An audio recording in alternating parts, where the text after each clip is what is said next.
She said stay put and not to touch anything we didn't bring into the room.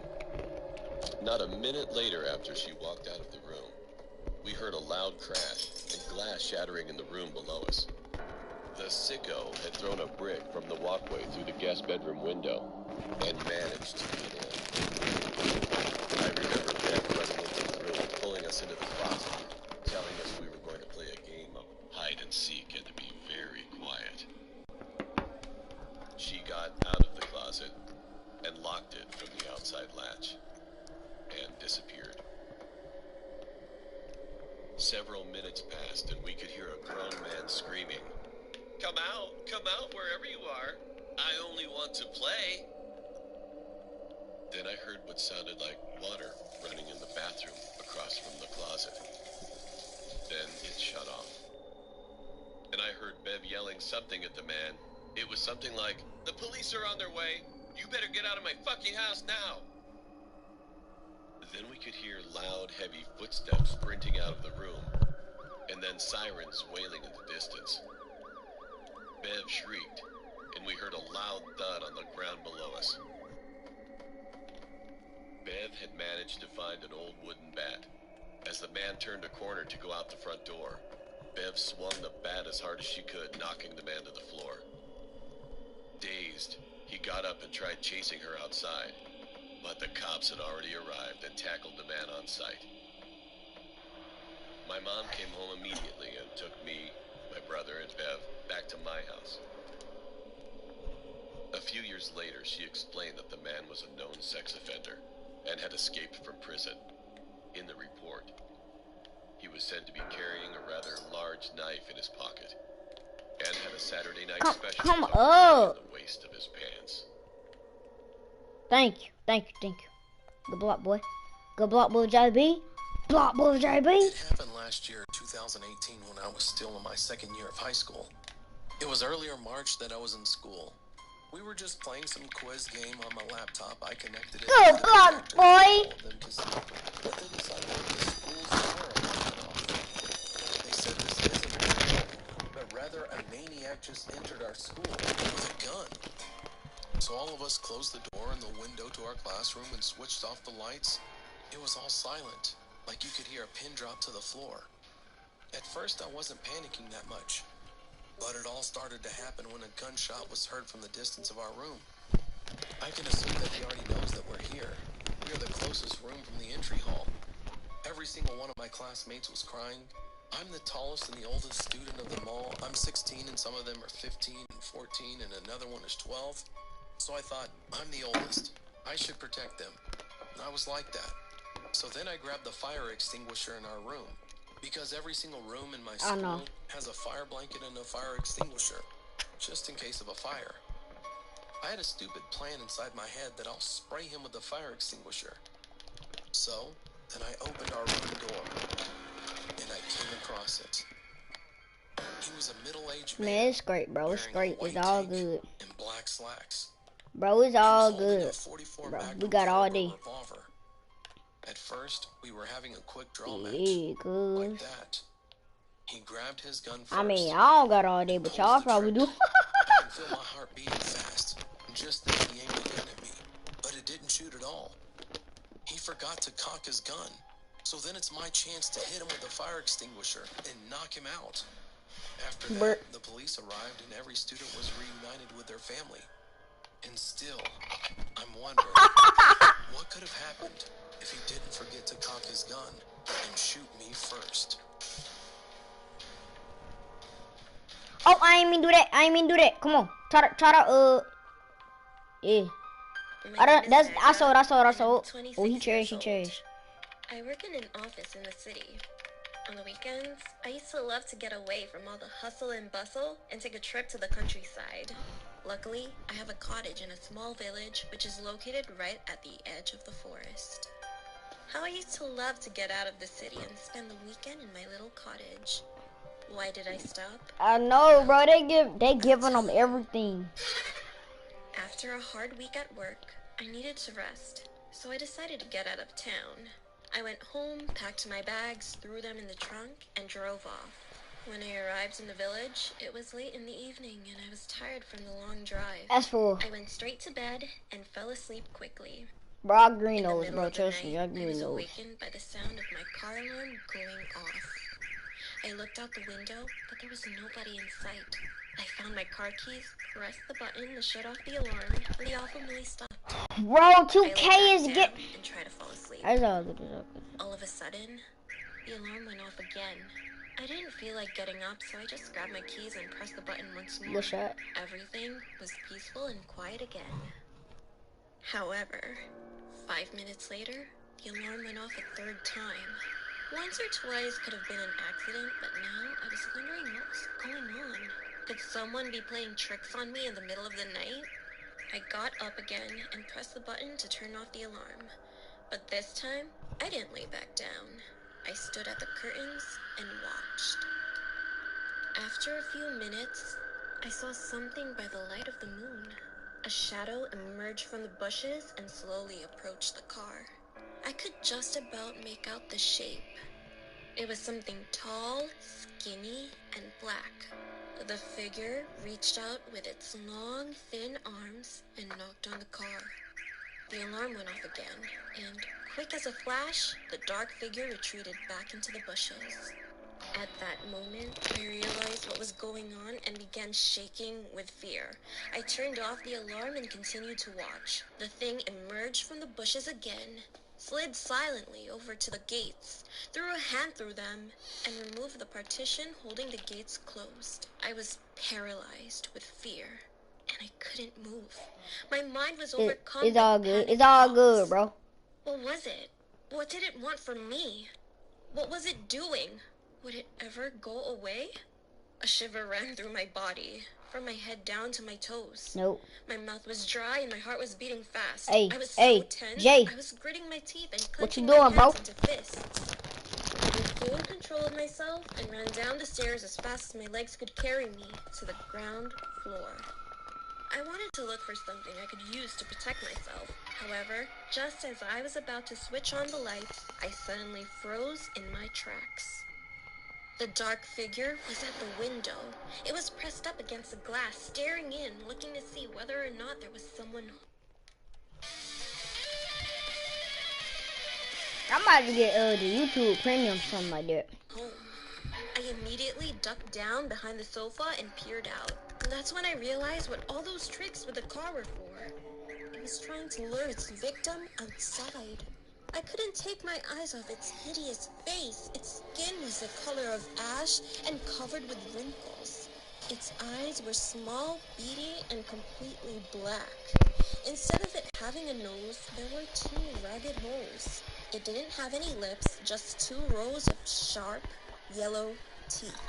When it breathed, it was so heavy and hoarse that it was misting up the window. I just knew it wasn't going to go away. After standing at the window for a few moments, I heard a rustling noise as it came to the front door. I watched as it tried to push its fingers through the gap under the door. The handle began to twitch wildly up and down. The creature emitted a chilling sound. It was not like a human voice. It was a deep, beefy growl, like an angry dog chewing on a bone. I knew that if it heard me, it would keep trying until it found a way to get into the house. I crouched down behind the sofa, hiding in the shadows and desperately trying not to make a sound. Tears began involuntarily streaming down my face. No matter how much I tried to stop them, I could feel my pulse pounding in my temples, and I was shaking like a leaf, just waiting for it to end. I don't know how long I cowered there. I must have been passed out. When I woke up and looked out the window, the creature was gone. The door was still in place and everything seemed secure. I've never been so relieved in all my life.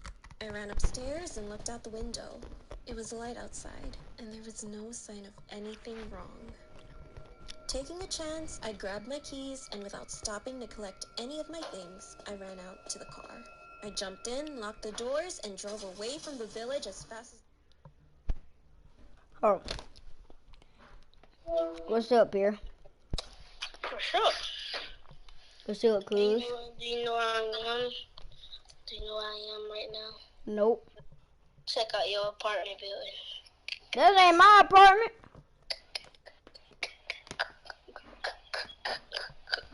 You said that's yours or mine? No, I said, you know where I am? Check out your apartment door. Oh, cause I know you ain't nowhere near my apartment.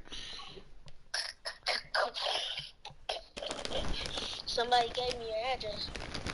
I don't even live near there. Where do you think I am right now? In Jackson Creek, so No, you're not. yes I am. No, you're not, cause I don't know. Oh, you right next to it.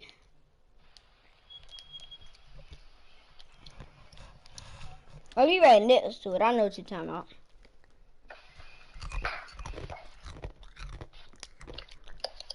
It's like I'm waiting for my mom to come. Oh. Golden State Warriors, you know. So you go there. You go there after school? No, I just do it to walk. I just walk over there. Oh. You and your brother trash at 2K. Huh? You and your brother trash at 2K. We didn't even play that. We didn't even play 2K in the long term. But look, you remember I told you that dude look like your brother? He said, no nigga, I ain't That gay. dude don't not look like my brother. Nah. He said that he was your brother. He was like, you know Parrish? He was like, that's my brother.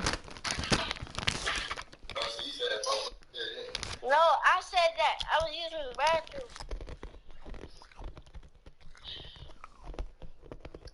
I barely use it number 2.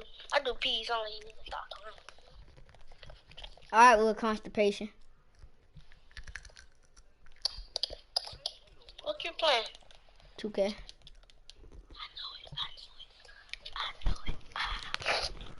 I hang up. Alright, peace.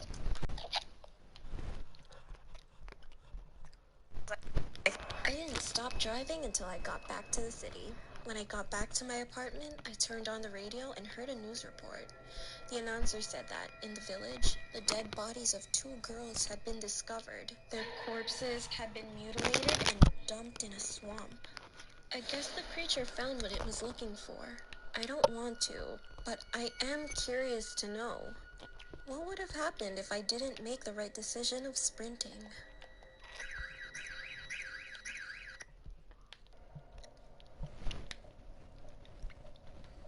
Years ago, when I was in the 5th grade, my friends and I were walking home from school when we noticed some of the other kids laughing very loudly at something and running away like they were disgusted. We looked back, and they were laughing at this woman who was walking behind us. We didn't know why because we saw her every day when we were walking home from school. We just never spoke with her, or we never even seen her up close. We moved closer to see what was so funny, and we definitely noticed what the other kids were making ruckus about. This was a man dressed in a miniskirt with high heels on. The other kids were throwing sticks and rocks at it, but he never responded. He just smiled while he was walking. My fault, I sold. He burnt. Days later, I just so happened to be watching the news, and I saw the same guy's face on the news. My friend who lives around the corner was getting her mail when she saw the man across the street watching her. He waved and he started skipping across the street like a little girl while loudly asking her, "Do you remember me?" She was one of the kids that threw rocks at him. She shut her door as he started running full speed toward her house while wearing a wig, miniskirt, heels, and a woman's tank top. He started banging on her door until she called the police. He was caught within minutes. Anything could have happened to us that day with this guy roaming our neighborhood. But luckily, nothing ever happened to any of the kids that I knew.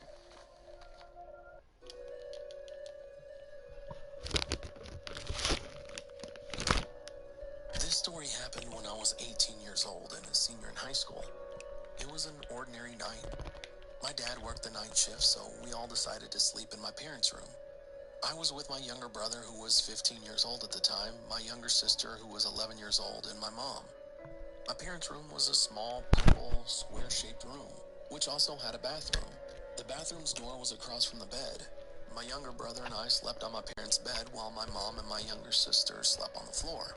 Before sleeping, we all had a short conversation, and my younger brother and I slept on my parents' bed while my mom and my younger sister slept on the floor. Before sleeping, we all had a short conversation, and after that, we went to sleep at 9 p.m. At 2 a.m., I was awakened by a strange sensation. As I opened my eyes, I had my eyes fixed on the bathroom door, which was cracked open. To my surprise, I noticed a black figure, which looked exactly like my younger brother. The figure stood there with his arms crossed, watching me. However, his eyes were shut. At that moment, I froze. I couldn't move from the bed, and I was scared that if he opened his eyes, he would have red or bloodshot eyes. I decided to quietly turn my head to the other side of the bed to see if it was indeed my brother. My heart sunk to my stomach when I realized that my brother was sleeping right next to me. So many thoughts kept racing through my head. Who is this person?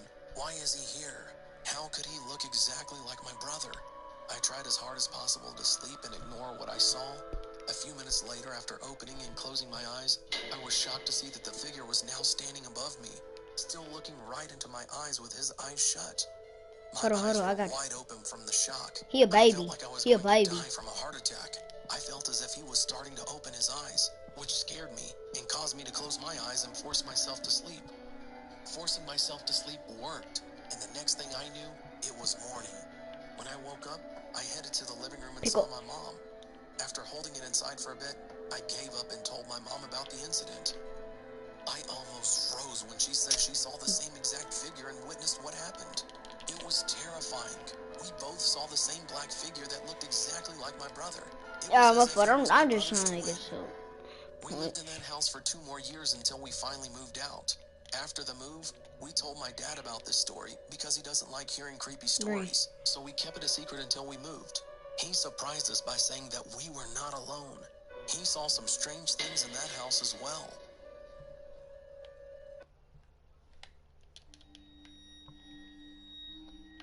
No. When you think of Counter-Strike Global Offensive, the last thing you'd think of was a horror story. But yet, here I am.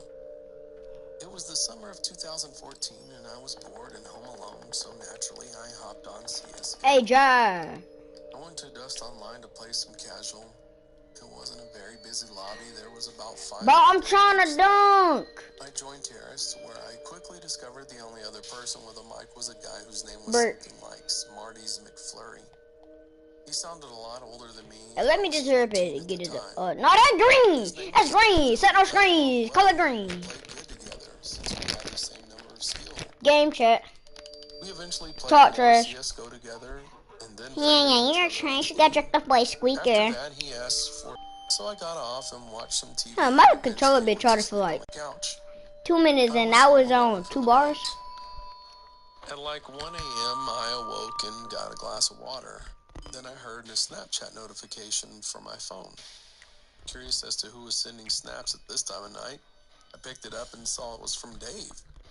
I opened it, and it was a picture of my front lawn and house. The phone and the glass of water fell from my hands to the floor, and my heart began to race. I was suddenly frozen, as if rooted to the spot. The darkness around me seemed to become thicker, and I swear I was seeing shadows all around me. Then I heard a knock at the glass. I turned to the back.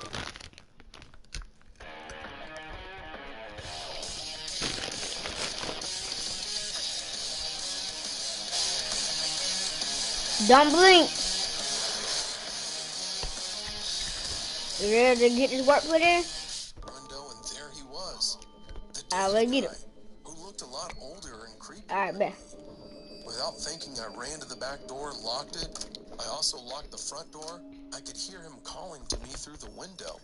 Then I proceeded to run to the only windowless room, the bathroom. I stayed in there for about an hour, shaking and fearing the worst. I dreaded hearing the sound of Dave calling me again, a knock at the door, or even footsteps outside. I don't know how long it was before I fell asleep.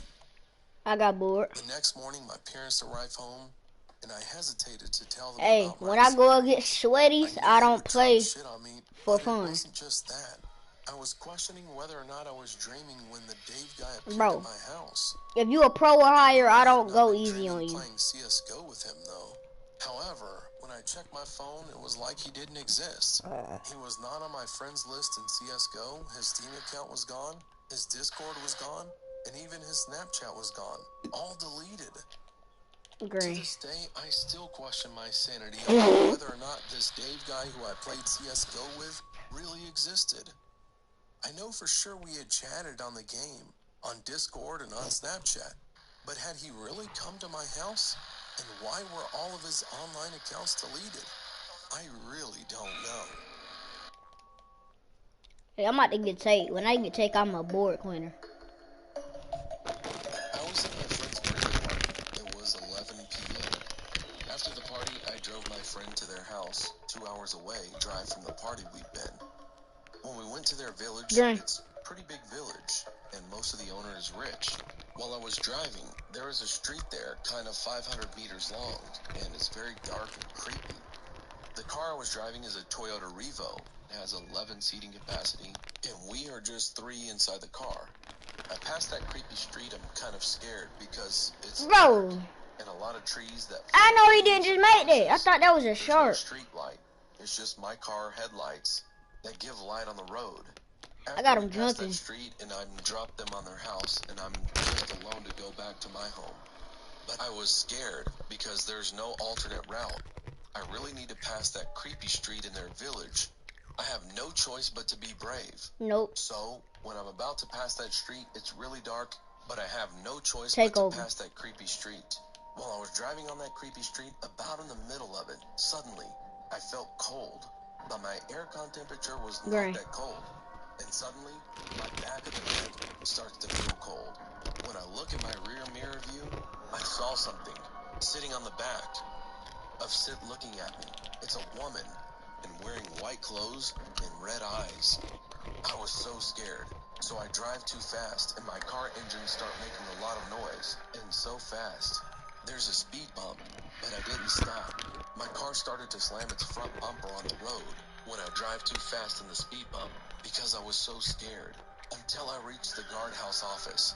I told the guards what happened, and they told me there was really a ghost on that street because one time there's a tricycle was passing that street, and woman asked if she could get a ride, so the tricycle driver let her ride, and she told the driver to drive her to the hospital. When they arrived at the hospital, the tricycle driver was so shocked because the woman she picked up was not inside the tricycle. And my friend told me there's a story on that street several years ago that a girl was murdered and raped on that street because it was a lot of dark and tall bushes. So when I'm driving alone, I always ask someone to come with me during night. And I don't want to drive alone at night anymore because I don't want to see again someone's ghost riding again with me. I hope her soul rest in peace.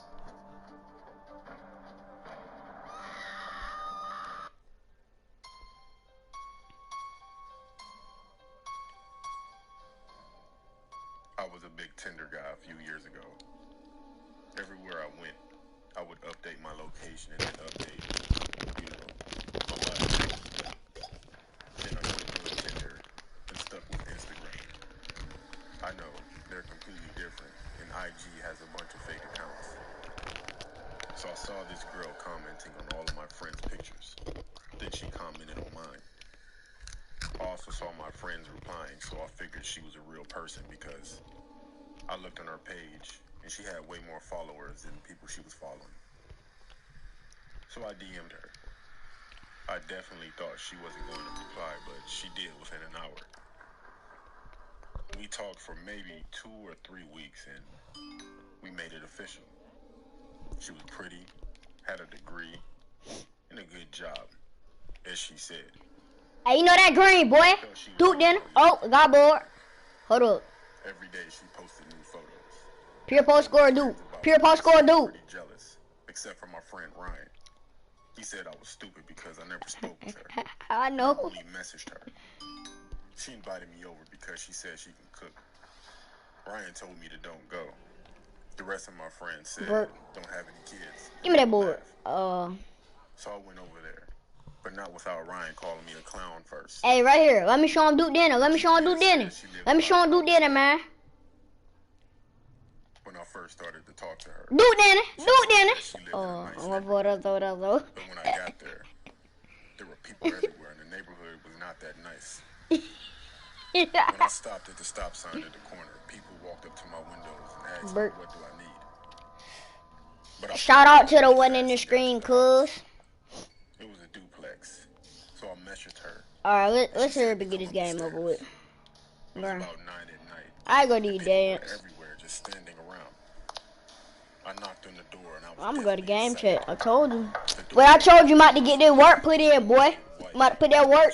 About to get that work put in, boy. everywhere, including his head, with a tank top on. I asked, was Lisa home? And he said, yeah, come in. Yeah. When I walked in, I was immediately hit with a musty smell mixed with Blink. cheese. He told me to sit down, and he sat down across from me on the couch. He said she'll be out soon. Ha. He asked me, did I want something to drink, and I said, yeah, sure.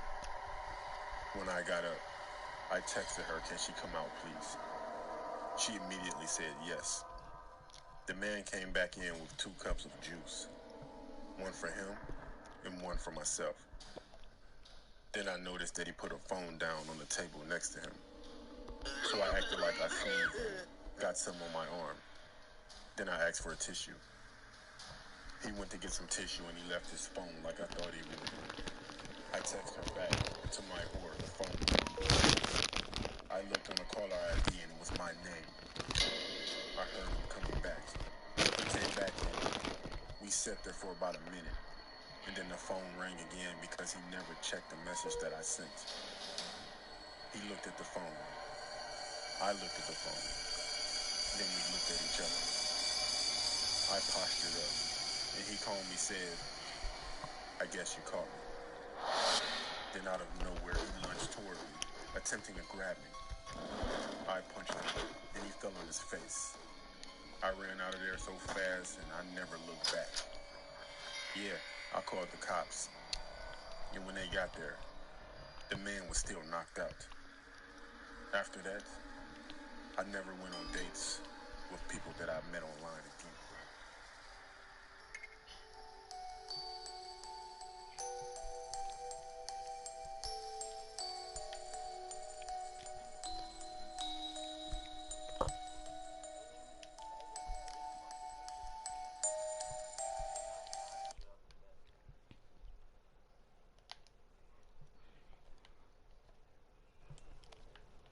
What you talking about, cuz? It was the summer after graduation, and Jennifer was up late packing for a camping trip with her friends. She had the window open as she sat there folding clothes. Look at you, man. That's on Davis. Coming through the gap in the screen of her window. Jennifer screamed and the hand flew back. She was stunned, but it could have just been her younger brother pranking her. She got up and looked out the window and saw the figure of a man staring back at her. Jennifer ran into her brother's room but saw him there, playing video games. They called the police, who came and searched the area, but they found nothing. Officers warned her and her Man, parents stop to playing lock with the me, windows boy. and You know doors, you but can't Mother had a snag over feeling me. that he would come If we back, want to and get as some it like a turns 1v1 out, or something. Mother's intuition was right. Hey, just She hit went me, just hit outside me, and just hit waited me. in the back porch, and after 20 Yeah, down. minutes, she saw a man dressed in Usher. black in their backyard. Usher, baby. He hid behind Usher, a tree baby. and slowly walked Usher, his way towards Jennifer's window. The mother yelled Bro, to the what? stranger and he took Bro, off running. 2K, Police came 2K back did out, something to and the again, dunks because when I tried to take it up for like a Jennifer never opened like that a window dunk again, not even the or curtains. one of my Her signatures, parents installed it some won't let motion me. detecting lights, and that seemed to be the end of that. About 6 months later, Jennifer and her friend got an apartment downtown together, excited as this was their first place outside of home and they are finally living in the city. The downside was that it was street parking only, and after a few weeks, Jennifer's car was broken into. Oddly enough, nothing was taken, but a single rose was sat on the passenger seat.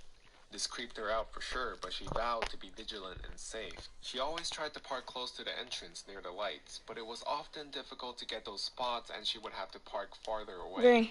Things quickly began escalating at this point. Jennifer's car was broken into at least once a week. Most of the time, a flower was left, but once a pair of men's underwear was there instead. And even more strangely, a bag of Tootsie Rolls, weird because it was her favorite candy. This made Jennifer wonder if the person knew her personally, and she started to become suspicious of everyone. There was a laundry machine in the basement of the apartment, and one day, Jennifer went down to get a load that finished drying. As she started to fold, she realized that all her bras and panties were gone. By the time the first letter arrived, she had already started making plans to move elsewhere. The letter described a love for her that had been going on for years. He noted things that proved he had been watching Jennifer closely. Not long after, Jennifer was able to arrange the one in to take over the her screen, lease, and she type in moved if you can. with a new friend on the other side And of sub. the city. Sub, bro. Sub. And Turn on post notifications if you new. that was only accessible to tenants. Sub and turn on She felt post more notifications if secure, you new. and the extra money spent was well worth the peace of mind. Things were quiet for a few months, and then her roommate got a boyfriend. There was something odd about Ashley's new boyfriend, and her friends were wary of him from the very beginning. For one, he Give me that reached board. out to her. Another reason was that Matt was very good looking, and while Ashley was a wonderful person, he wasn't the type you would typically expect someone like him to date. Ashley was thrilled. She never had a boyfriend and really felt like he was her Prince Charming. Jennifer, however, Kill felt 5-shot. weird and creepy the moment they met. She had deleted her Facebook account when the initial stalking Kill began. 5-shot. I know you, but I don't remember you like clearly. Didn't look like You on my he list? really knew any of his friends in real life. There were only pictures of himself, and the rest of the information. Still spending money, ain't for Jennifer and her messed up. friends gently Hey, tried to you on my discourage list and are you Ashley from sub? Matt. He technically hadn't done anything Green, wrong, cuz. but he was just so Soldier boy up in it. Hold on, let me She go to would game chat, talk my immediately stuff. get defensive Let me go to and game shut chat, the talk my conversation down. Matt stuff. started to spend What's more up, time cuz? What's up, cuz? with What's up, cuz? Jennifer What's up, felt cuz? Y'all like doo doo. she Y'all was doo doo. used Y'all to doo doo. avoid Y'all doo doo. Y'all doo doo. Y'all doo doo. Go Y'all doo doo. found Matt on the couch alone drinking a beer. Ashley had been called into work and she told her What's up, that guy? he Hey, could you just hang sub? out. Jennifer had no desire to spend any time with him, so she grabbed the beer and a snack and headed off to her room and shut the door. About 30 minutes or so, he knocked on Jennifer's door and suggested they watch some TV and get to know each other better because they both loved Ashley. Not wanting to engage in conversation, Jennifer focused on the movie. But at one point, she glanced over to Matt, and he was staring at her with a smile on his face. Jennifer snapped at him and said, "What?" as he just continued to smile and said, "I just can't believe it." "Believed what?" He said nothing and went back to watching the movie. She had no idea what he was talking about, but the interaction had every hair standing up on her body.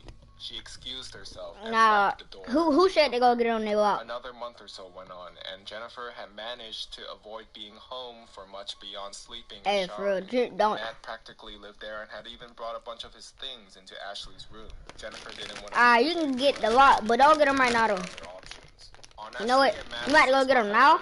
There was a huge bouquet of flowers on the table and an already opened card propped up next to it.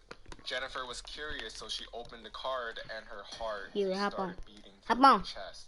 Without even reading the words Matt wrote, the handwriting was exactly the same as the one her stalker had sent. Jennifer had kept them as evidence and dug them out of her desk for comparison. The handwriting was unique and identical. Matt was the stalker. Jennifer called the police, and as they were on their way, she called Ashley and asked her to come over, terrified to tell her the truth because she knew that her heart would be shattered. The police took a statement from Jennifer and went to Ashley's work to get more information from her and ended up breaking the news. Apparently, Ashley called Matt after and left a furious message even though the cops told her not to say anything, and he completely disappeared after that.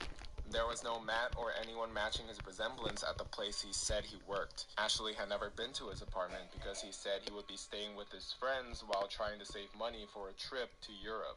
His family lived out of state, and she said that she had never met a friend of his because he said they had a falling out because he was choosing to spend so much time with her. It was all lies, and in the end, she was dating a stranger. For all they knew, Matt may not have even been his real name.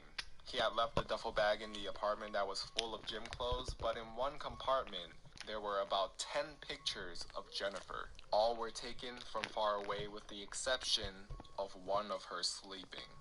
The sheets were current, so it had to have been at the current apartment before she started locking her bedroom door.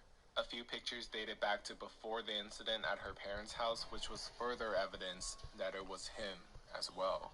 2 pairs of missing underwear were there, and Jennifer shudders to think of what he did with the rest. There was also a Starbucks lid with her red lipstick marks, and a necklace she hadn't even noticed she was missing. The police never tracked him down. Jennifer accepted an opportunity overseas and got out of there. But ever since then, Jennifer deleted all her social media accounts. She became very low profile, looks over her shoulder wherever she goes, as part of her continues to worry if Matt will ever resurface again. That's cool.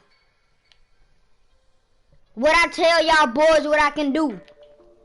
Leah was a teenager living in New York. She was a competitive athlete in high school, and with recruiting season a year away, she was under tremendous pressure to perform well in her sport as well as in the classroom. She was struggling to keep up with calculus at the time, so her mother suggested that she get a tutor. Leah had been going to him regularly, probably 3 times a week for a month, before she met Josh.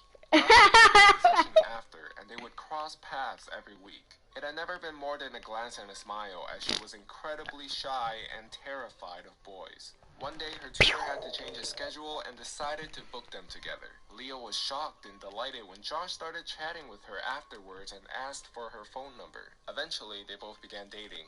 Josh went to a Catholic school, and because he lived in the same town as Leah did, he took the bus every morning from her school to his. This gave them most Snatch back together, and he was able to meet Leah's friends. She was a little taken aback when they didn't seem to like him. Leah realized that she's been spending less time with them and assumed they were just jealous that she had a boyfriend. As time went on, things got more serious in the relationship, and that's when things began to change. While they always talked regularly, Josh started getting over the top about staying in contact with Leah. He would make her stay on the phone with him all hours of the night until eventually her mom started taking her phone away before she went to sleep. This relationship also started taking a toll on her athletic career. She was too tired to spend extra time training and started to skip practices. Let me shoot. Driving 30 Let me minutes shoot. each way to his school. Let me shoot. Eventually, Leah's friend sat her down and told her how unhealthy this relationship had become. Give me She had that. isolated herself from them, and her entire free time That's was full. spent with And I At miss. this point, Leah wanted so badly to end the relationship. You want me to tell you who I feel like right now? College applications were approaching. She had been scouted. Man, you want me to tell you who I feel like right now? I feel like Jace. Brown University, her dream school. Josh's obsession with their relationship had on his grades, and Brown wasn't going to be an option for him.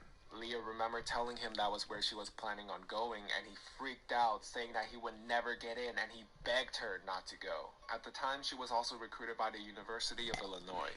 Josh applied there in hopes that she would ditch Brown and go to Illinois with him. But that was the final straw. Leah ended things for good with Josh, assuming that would be it. Because he would take the bus from her school to his every morning, she still had to see him. His friends who took the bus with him yelled disgusting words at Leah. Josh had spread a rumor that Leah had apparently cheated on him with a bunch of guys and then ended the relationship.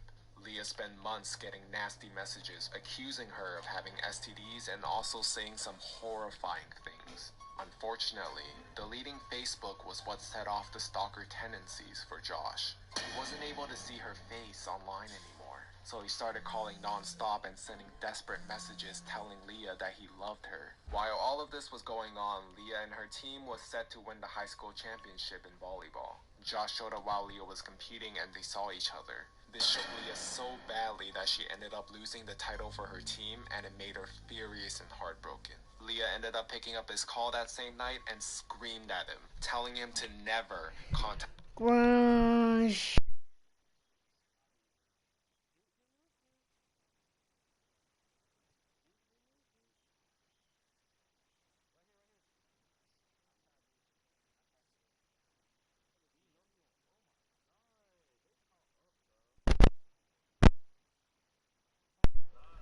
No, they didn't.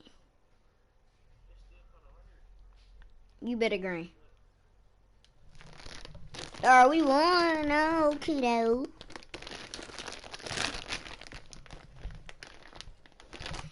That's when the threats began. She got a call a few nights later from Josh. After he texted her, he had something important to tell her. Stupidly, she answered, and he began to say how he was going to kill her. He was going to show up at Leah's house when her parents were at work, holding a rope and a knife, and make her suffer like she had done to him. He eventually went on to say he was going to get her before she went into school because he knew exactly where she parked every morning, and her parents were never going to find him. But what Josh didn't realize was that she had recorded what was being said the entire time and had it taped onto her phone. Leah hung up once she felt he'd said enough. The next morning, she went into school extra early, much earlier than she figured he'd be there. Leah showed the school advisor the recording. She felt a deep-rooted shame as her mom listened to the recording like she had done something to bring this onto herself. The advisor was so alarmed that he told her to go to the police immediately.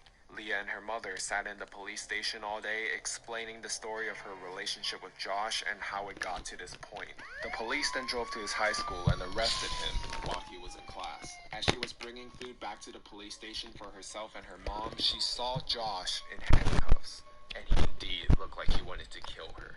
Post-arrest, Leah got a restraining order against Josh, and he was sent to a mental institution for a short while. It's been 10 years since this happened. Leah moved across the country where this occurred, and she finally feels safe now that she's far away. But anytime she gets a blocked call or text from a number she doesn't know, a thought goes through her head that it's him.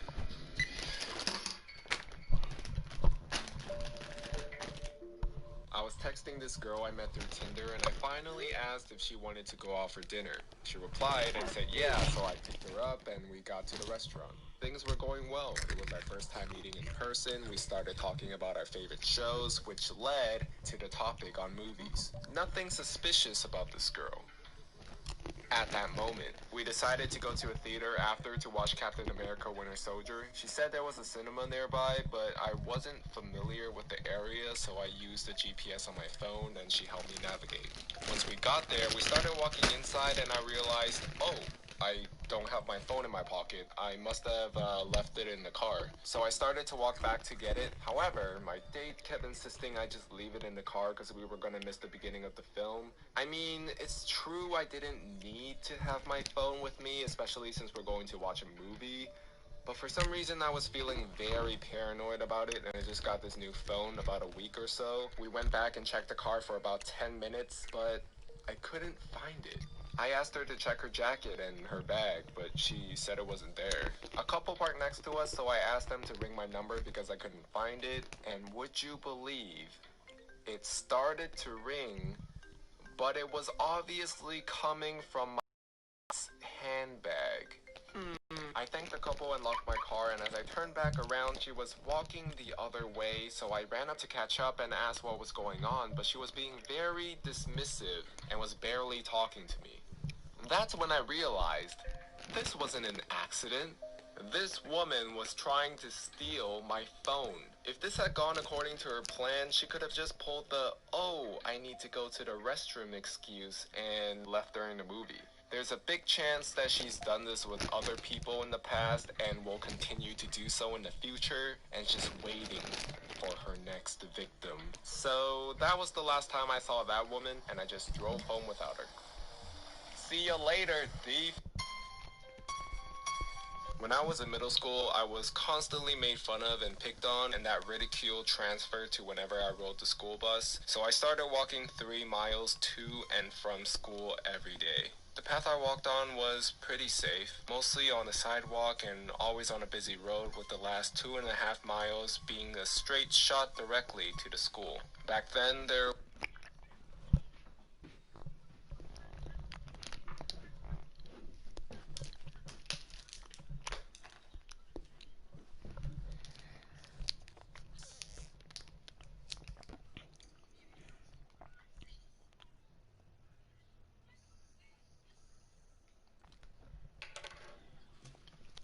Thank you.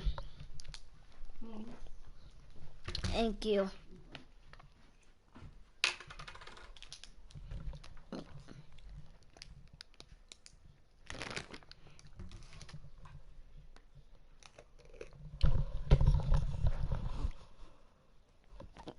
wasn't a stigma attached to kids being outside on their own, so this wasn't deemed unsafe or noticed by anyone.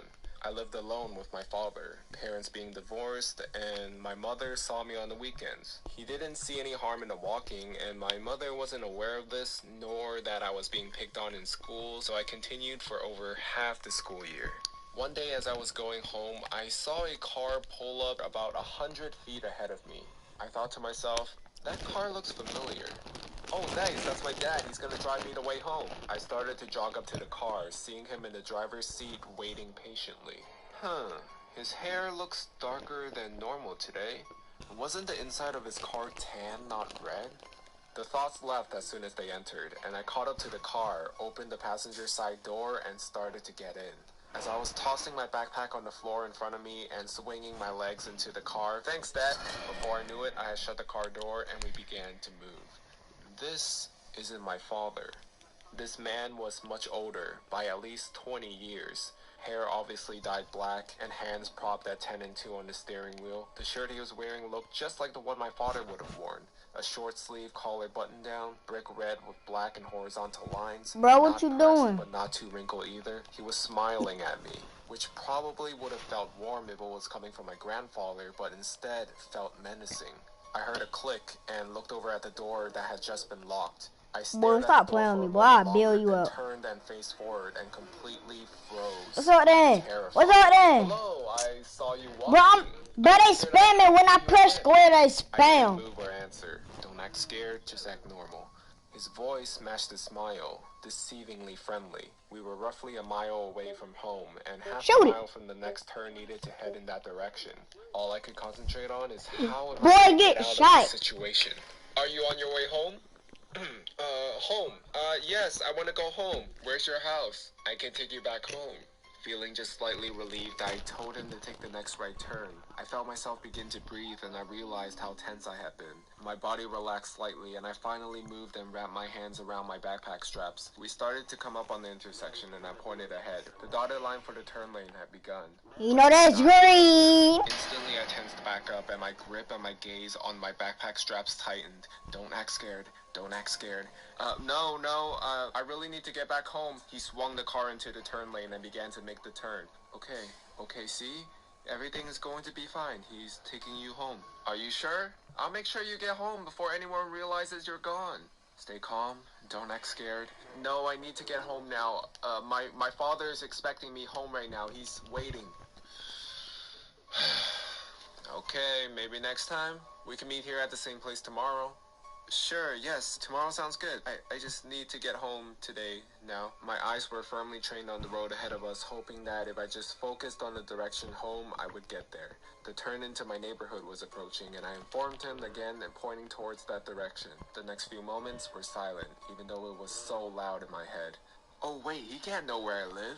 No, what should I? You know, it's probably not a good idea that I drop you off right at your house. Your dad might see me and get mad that I gave you a ride home, and then we wouldn't be able to meet again tomorrow. I was able to appreciate the good fortune of my silent question being answered for me. My old neighborhood consisted of mainly apartments, but in the back were a block of townhouses, which is where I lived. If you were unaware of the layout of the complex, the townhouses might go unnoticed. He pulled over to the side of the road in front of the apartment building. He unlocked the door and I hurried out of the car. Backpack still in hand, I began to close the door behind me. So, see you here tomorrow, same time? I paused for just a second so I can get another look at the man. Still smiling, still terrifying.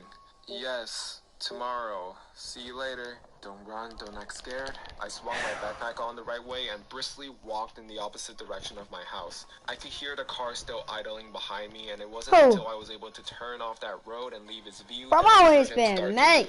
He had to drive up it's to just where that I I was gotta. walking to turn around, I'm and I forced glanced to back get as he was bored. making an awkward turn.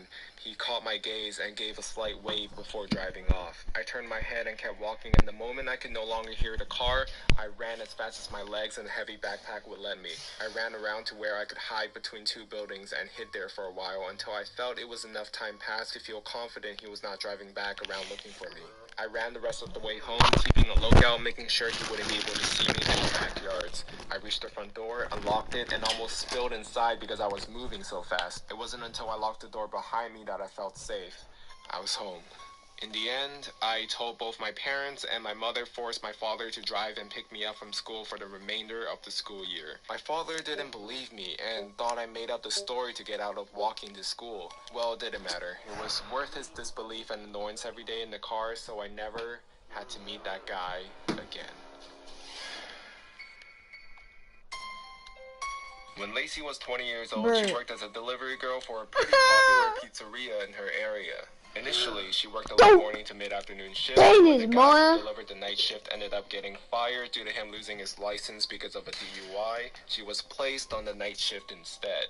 Lacey really didn't want this shift because you never know if people who order late at night actually want a pizza or if they have other intentions in mind. Unfortunately, her boss essentially told her if she wasn't willing to work the night shift, she was fired. Lacey wasn't exactly in a position to be out of work, so she reluctantly worked the shift. The first month went by without any issues. That was until she had to deliver a pizza to a house that just barely made it to their delivery radius. Lacey put the address in the GPS and the house was located in a pretty suburban part of the city. She arrived at about 11 p.m. The block was extremely quiet, decently lit, and mostly littered with modern townhouses. But the house she delivered to was a duplex. Lacey rings the doorbell and waits for about 30 seconds. No answer.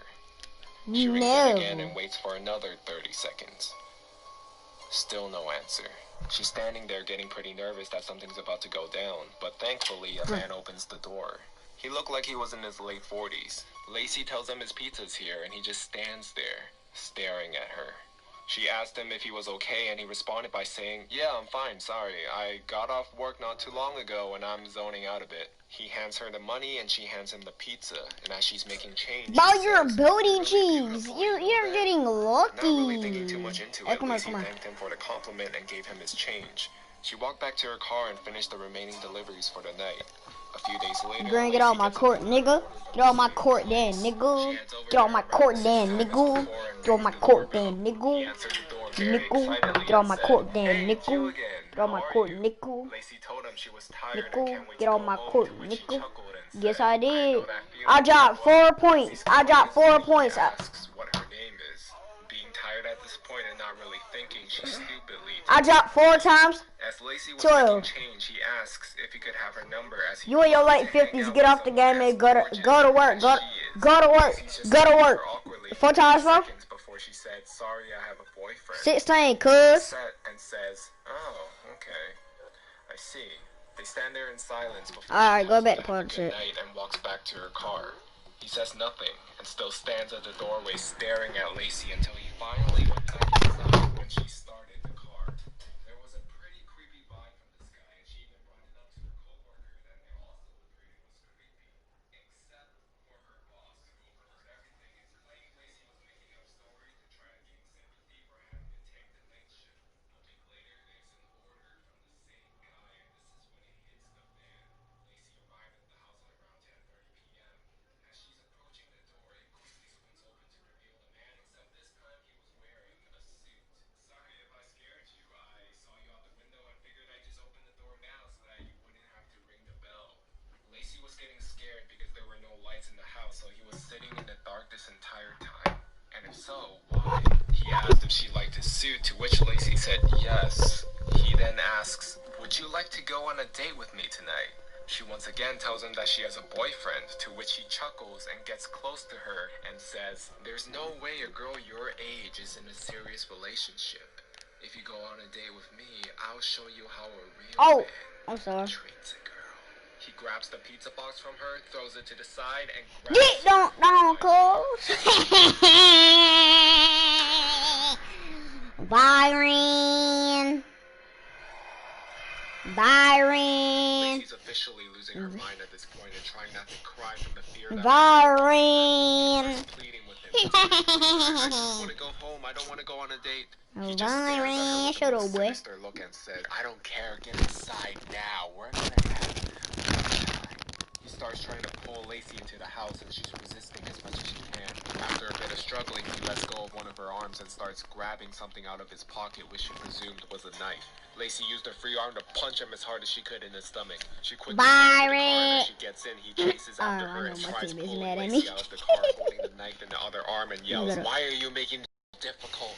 She She grabs her soda bottle from the cup holder and throws it at him, luckily hitting his head, causing him Byron. He slams the door, and then all of a sudden he jumps right on the hood of the car and starts scratching and banging on the windshield. Lacey put the car in reverse and quickly backs out of the spot and reverses down the road with him desperately trying to hold on. He's banging on the hood, screaming, "Stop the car!" She turns onto the next road as swiftly as possible, and luckily he falls off the hood. Lacey slammed the gas to get as far away as she could from that disgusting man. In her panic state, she drove a couple blocks down the street and kept making turn after turn onto other side blocks as Lacey feared that she was being followed. Eventually, Lacey reached the red light and slammed on the brakes and just sat there at the intersection frozen from what just happened. She began crying and violently shaking. It dawned on her that she came so close to losing her life. Once the light turned green, she pulled over to the side and just sat there crying. Eventually, Lacey gets the energy to drive back to the pizzeria, and almost immediately after she walks in, her coworker knew something was wrong. She practically broke down in front of him and explained everything that happened. Lacey's boss even began apologizing profusely for what had just happened and for putting her on a night shift. He took her into the office and handed her the phone to call the cops. They arrive at the store and Lacey gives them their statement, as well as taking pictures of any marks on herself, as well as the scratches on the car from the encounter as evidence. Give me that. Lacey drove home that night and collapsed on the bed and, strangely enough, managed to fall asleep. She quit her job the next day, and luckily a friend of hers managed to help her get a new job at a clothing store.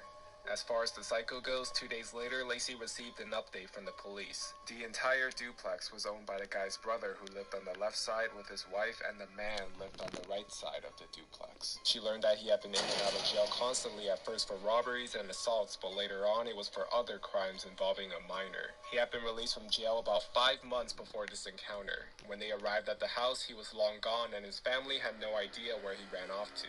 But the police insisted they would find him. And indeed, they did, albeit not alive. She spent the next 2 months in fear that he would find her and finish what he had in mind, but the police contacted Lacey and updated her on the case. Apparently, he fled to another city nearby and attempted to kidnap a teenager walking alone on the street. Luckily, someone was there at the right time and they were able to call the police, and the police caught him. He manages to flee and the police chase after him. He blew a red light near a busy boulevard and the van slammed right into the driver's side of his car. By some sort of miracle, the driver of the van only sustained minor injuries, while the psycho succumbed to his wounds long before the ambulance even arrived. Lacey thanked the officers for everything they did and for informing her, and she walked out of the station. Lacey walks down the street and is taking in everything she had just been told. She doesn't wish death upon anyone, but after hearing about him dying, there was a feeling of relief. She was relieved that he couldn't hurt anyone anymore and would never have to encounter him ever again. Who knows what would have happened to Lacey if he managed to pull her into the house that one delivery night.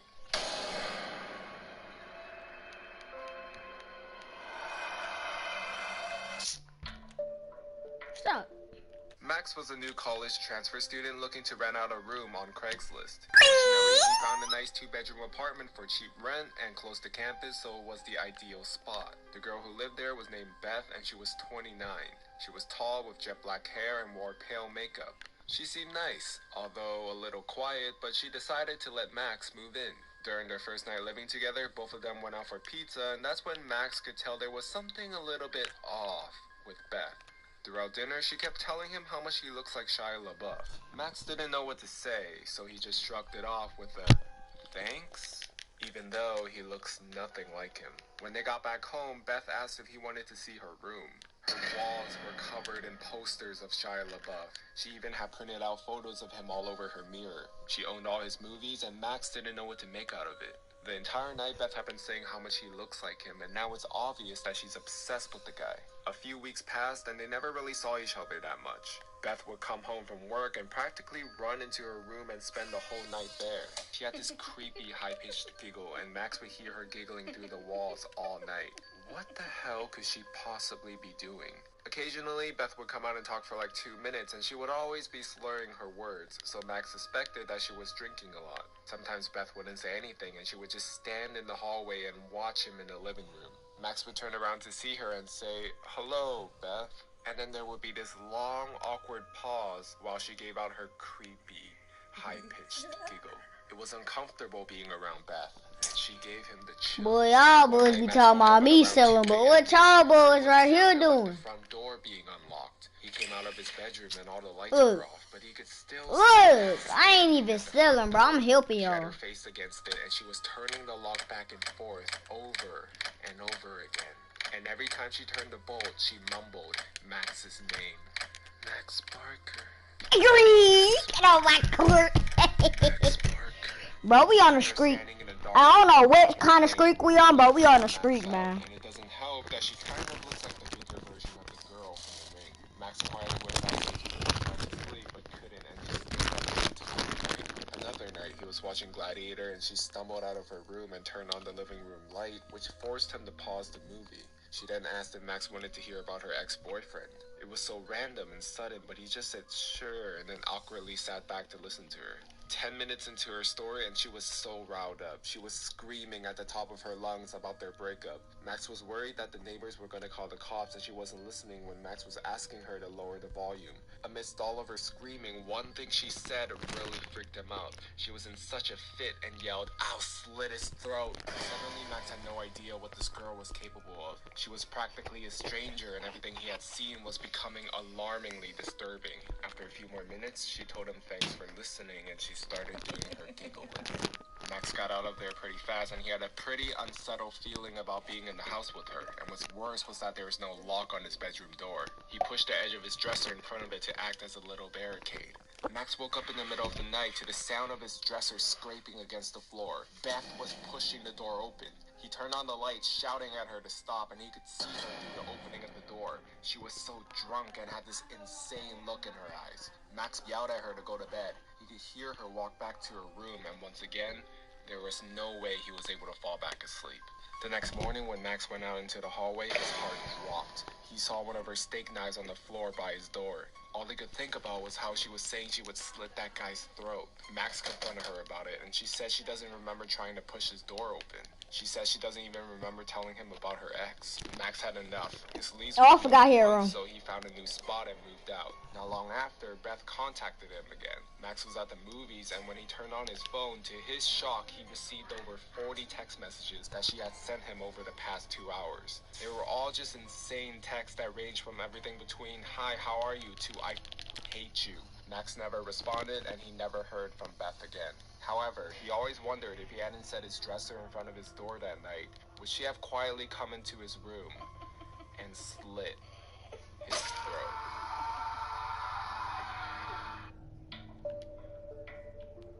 On one Friday afternoon, I got a call from my friend Sarah asking if I wanted to meet her and another friend Lisa at Dunkin' Donuts, as we hadn't seen one another in a long time. I got there after a 15-minute walk and found them sitting together. So I sat at a table in the corner of the room with her friend Jess. I excused myself from the table and went over to my sister. Immediately, Elena whispered to me, "Don't look now, but the guy in the blue shirt, I think he's been following Jess and I." She told me that he's passed their table a good 5 times in the past 20 minutes to go to the bathroom, but he walks slower. Hard, sweaties. I told them they were most likely being paranoid and there was nothing to worry about. But for their peace of mind, I offered to leave with them so they wouldn't feel as worried. I walked back to my table and explained the situation to Sarah and Lisa. Both of them laughed it off. I know I'm going in the room, but I know it was. I thought it was.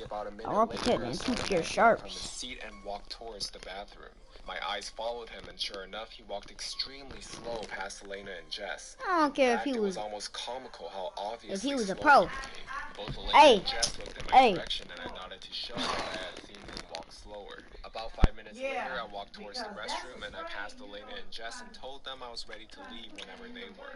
They both agreed that they wanted to go now, so I said we could leave after I finished going to the restroom. Elena had come in her car, so she was going to give me a lift back. I was walking down the corridor back into the main eating room when Elena and Jess rushed towards me. I asked them what's going on, and they explained that another man had joined the strange creeper and that the men were both pointing and staring at them. We walked back to the eating area. I put my money on our table and explained to Lisa and Sarah that I was taking off and I would explain what was going on when I got home. We all got into Elena's car and left. After a 2-minute drive, we reached my house. Just then, I remembered that I had been meaning to return something I had borrowed from my mother. So I asked if Elena could drive me to my parents' house as she was going there anyway. How did I... She explained had driven past and had pulled into a driveway. She said that the driver was the creep from Dunkin' Donuts. I looked out my window and sure enough, there was a car which didn't belong to the owner of the house parked on their driveway. I got the girls into the house and locked the door. I instructed Elena to take a photo of the car and the license plate and told Jess to call 911 as she would give the operator more information than what I could. Elena took the photos and we sort of gathered around Jess as she was speaking to the operator. She had finished telling the story and I heard the operator assure us that the police would be on their house soon. A few minutes passed and there was a loud knock on the front door followed by a voice shouting, "It's the police!" We all did a sigh of relief as I went to open the door. Jess told the operator that the police were here and she hung up. Definitely something she shouldn't have done. I was in the process of unlocking the door when I thought to look through the spy hole at the top. I peered through and it wasn't a police officer. It was the same guy. I froze in fear and I didn't know what to say. "We didn't call the police!" Elena and Jess were both confused as to why I said this. "You have the wrong address!" I informed the girls that it was the creep at the door and not a police officer. Both were rightfully shocked and extremely scared, as was I. "We had a call, sir!" I was about to tell Jess to call the police again until I heard the sirens. "Sir, you have to let me in!" I heard the police pull up and some commotion outside. This time an actual police officer knocked on the door and I let him in. The police officers took the man into custody while another police officer took Elena and Jess into the dining room for some brief questioning. The man was found with a kitchen knife and some other weapons. I'm thankful the police arrived on time. Who knows what could have happened if I didn't look through the spy hole first and accidentally let that man in our house.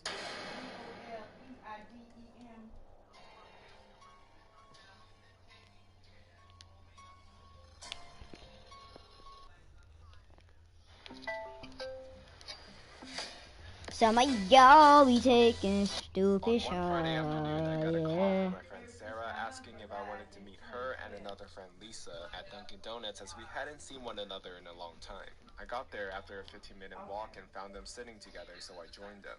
As we were chatting, I noticed that my sister Elena was sat at a table in the corner of the room with her friend Jess. I excused myself from the table and went over to my sister. Immediately, Elena whispered to me, "Don't look now, but the guy in the blue shirt, I think he's been following Jess and I." She told me that he's passed her table a good 5 times. When Lacey was 20 years old, she worked as a delivery girl for a pretty popular pizzeria in her area. Initially, she worked a late morning to mid-afternoon shift, but when the guy who delivered the night shift ended up getting fired due to him losing his license because of a DUI, she was placed on the night shift instead. Lacey really didn't want this shift because you never know if people who order late at night actually want a pizza or if they have other intentions in mind. Unfortunately, her boss essentially told her if she wasn't willing to work the night shift, she was fired. Lacey wasn't exactly in a position to be out of work, so she reluctantly worked the shift. The first month went by without any issues. That was until she had to deliver a pizza to a house that just barely made it to their delivery radius. Lacey put the address in the GPS and the house was located in a pretty suburban part. Max was a new college transfer student looking to rent out a room on Craigslist. Fortunately, he found a nice 2-bedroom apartment for cheap rent and close to campus, so it was the ideal spot. The girl who lived there was named Beth and she was 29. She was tall with jet black hair and wore pale makeup. She seemed nice, although a little quiet, but she decided to let Max move in. During their first night living together, both of them went out for pizza, and that's when Max could tell there was something a little bit off with Beth. Throughout dinner, she kept telling him how much he looks like Shia LaBeouf. Max didn't know what to say, so he just shrugged it off with a thanks, even though he looks nothing like him. When they got back home, Beth asked if he wanted to see her room. Her walls were covered in... Spectrum Mobile has no Psycho! fees, just $45 a month for unlimited. Leah was a teenager living in New York. She was a competitive athlete in high school, and with recruiting season a year away, she was under tremendous pressure to perform well in her sport as well as in the classroom. She was struggling to keep up with calculus at the time, so her mother suggested that she get a tutor. Leah had been going to him regularly, probably 3 times a week for a month, before she met Josh. Josh had the tutoring session after, and they would class every week. It had never been more than a glance and a smile, as she was incredibly shy and terrified of boys. One day, her tutor had to change his schedule and decided to book them together. Leah was shocked and delighted when Josh started chatting with her afterwards and asked for her phone number. Eventually, they both began dating. Josh went to a Catholic school in another town, but because he lived in the same town as Leah did, he took the bus every morning from her school to his. This gave them most mornings together, and he was able to meet Leah's friends. She was a little taken aback when they didn't seem to like him. Leah realized that she's been spending less time with them and assumed they were just jealous that she had a boyfriend. As time went on, things got more serious in the relationship.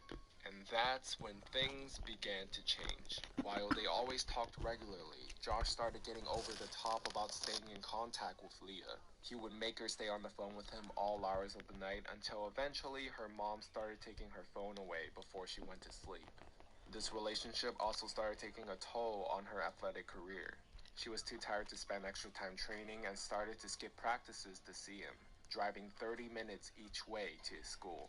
Eventually, Leah's friend sat her down and told her how unhealthy this relationship had become.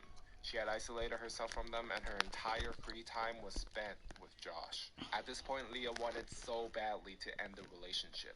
She had fallen out of love with him, and college applications were approaching. She had been scouted by no less than 10 colleges, and her plan was to attend Brown University, her dream school. Josh's obsession with their relationship had taken a huge toll on his grades, and Brown wasn't going to be an option for him. Leah remembered telling him that was where she was planning on going, and he freaked out, saying that he would never get in, and he begged her not to go. At the time, she was also curious about the university. Josh applied there, hoped that he would reach Brown and go to Illinois. But that was the final straw. Nah, bro, no. Oh, yeah, tentacles. Assuming that would be it. Because he would take the bus from her school to his every morning, she still had to see him. His friends who took the bus with him yelled disgusting words at Leah. Josh had spread a rumor that Leah had apparently cheated on him with a bunch of guys and then ended the relationship. Leah spent months getting nasty messages accusing her of having STDs and also saying some horrifying things. Unfortunately, deleting Facebook was what set off the stalker tendencies for Josh. He wasn't able to see her face online anymore, so he started calling non-stop and sending desperate messages telling Leah that he loved her. While all of this was going on, Leah and her team was set to win the high school championship in volleyball. Josh showed up while Leah was competing and they saw each other. This shook Leah so badly that she ended up losing the title for her team, and it made her furious and heartbroken. Leah ended up picking up his call that same night and screamed at him, telling him to never contact her again. But that's when the threats began. Hey, you see me? She got a call a few nights later from Josh. After he texted her, he had what I something look like important to tell her. Stupidly, she answered, and he began to say Look at me. how he was going to kill her. He was going to show up at Leah's house when her parents were at work, holding a rope and a knife, and make her suffer like she had done to him. He eventually went on to say he was going to get her before she went into school because he knew exactly where she parked every morning, and her parents were never going to find him. But what Josh didn't realize who's was that she had recorded what was being said the entire something time like and that. had it taped onto her phone. Leah Hey, hung up just when sit she in the called, corner. said Just no. sit in the corner. The next morning, she went to X, school whatever. extra early, much earlier than she figured he'd be there. Leah showed the school Sit, that bro, just sit in the corner, she felt a please. deep-rooted shame as Two her sketches mom so listened easy. to the recording like she had done something to bring this Oh, up that's to her so son. easy, man. The Just advisor stay was in the so corner. alarmed that he told her to go to the police immediately. Leah and her mother Oh, explaining the story of her relationship with Josh and how it got to this point. The police then drove to his high school and arrested him while he was in class. As she was bringing food back to the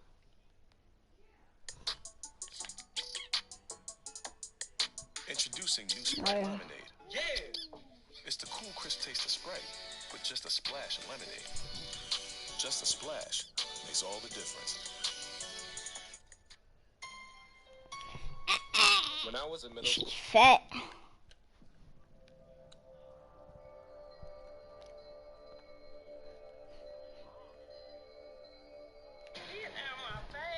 What you gonna do? We both in your face. What are you gonna do? If you turn your face down right, so what you gonna do? Kendra just loves to fight. Kendra, chill out. I ain't no coward. Kendra wants to be popular. Don't. Katie, What? Oh my say. I wanted to cut her. I was about to say too, man. I was about to say. Authorizing us to use force. Oh, you see it? Stay at the jailhouse. Uh-uh. It'll be a long night, I can tell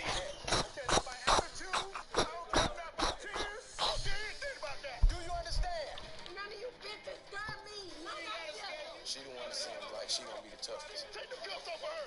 Gotta break the head of this one. They ain't gonna do nothing without her. Get your mother hands off of me. We got all night. Bye, B. Oh, that nigga act like he good. That nigga cheat. What? Bro, I ain't.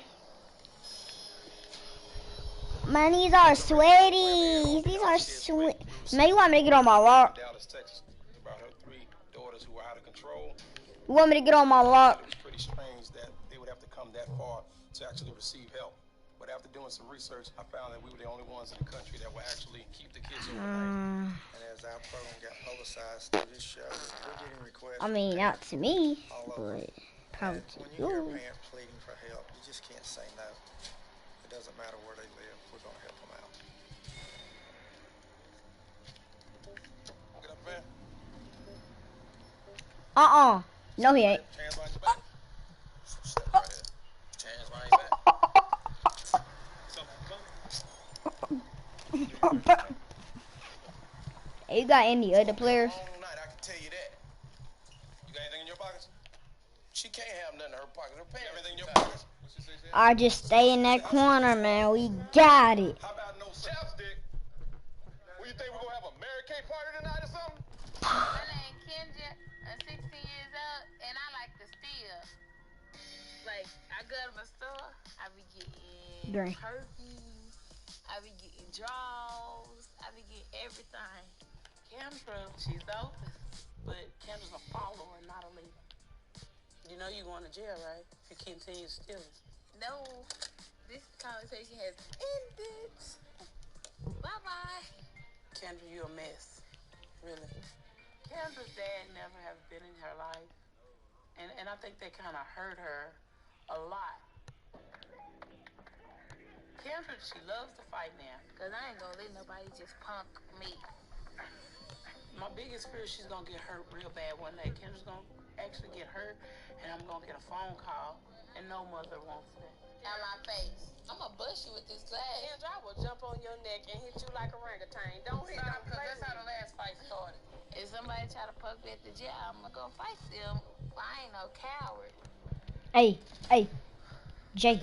Alright, there we go. Just stay in that corner, bro. I didn't say move. Do what I say, stay in that corner, bro. We're going to get that Texas stuff out you. I promise you. I promise you. Smiling now? When you live in the hood, Hold your head up. Let me see you smile. Smile good for me. My name is Keandra. They call me Chicken. I have a bad attitude, and I go crazy when people disrespect me. I like that. That's exactly what I like. We'll see.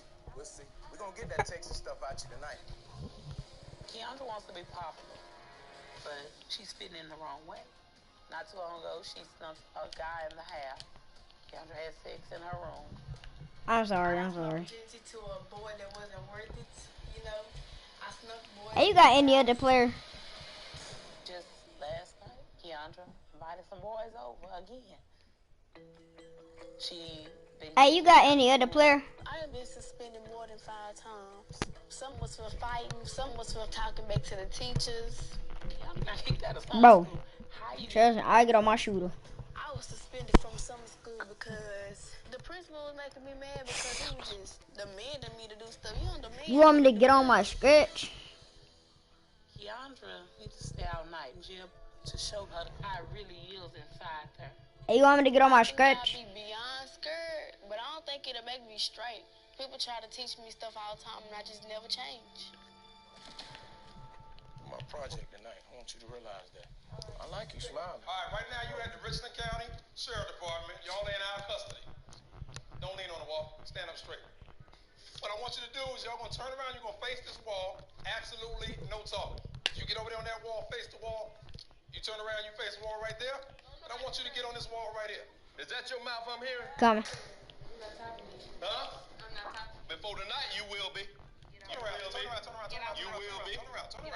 You will be. Get out my face. Or what? What you gonna do? I think you said if somebody got in your face, it was gonna be a problem. So what you gonna do now? What's gonna be? My school down there ugly, nigga. You just mad because you don't got one. So what you gonna do? You know what? Not a thing. All that cursing don't say nothing to me. Put your back against that wall. We'll see. Stay on that wall. That's what you gonna do. I'm gonna be in your mouth. Man, come on, Byron. Oh, this $2.99. So let me check. Follow my own rules. Hold up. Don't come and press it yet.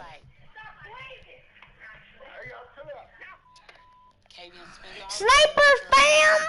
Writing about what she gonna do to people. When you Sniper fam. Yeah, get you. She talks in King. about hurting Kendra pretty bad.